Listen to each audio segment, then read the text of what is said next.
Jamaican. Do you remember me? No. I called you last year because I was wondering if you guys could combine my placenta into your sea moss. Oh, you're the crazy bitch you've been talking about. That called me last year about placenta. Yeah, did you guys like do your research? Are you mad? Am I mad? Yeah. I'm not mad at you. No, are you crazy? I came, I showed up. So I brought my placenta. The fuck? Bruh. And this is my placenta. Hey, girl. Listen to move from here, so. But it's gonna be like, you know, just touch it. Just touch it.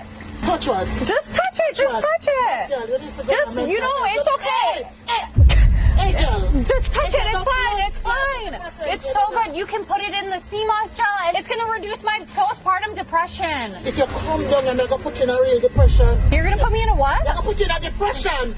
But you know, this is the postpartum depression. Alright, stay right there. Stay right there. Great. It connects you to your ancestors. It connects you to your ancestors. Moses, go get me with a girl.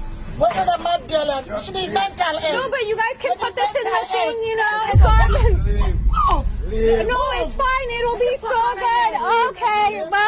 To think I let you guys keep my placenta. You guys would be lucky to have my placenta. You would like.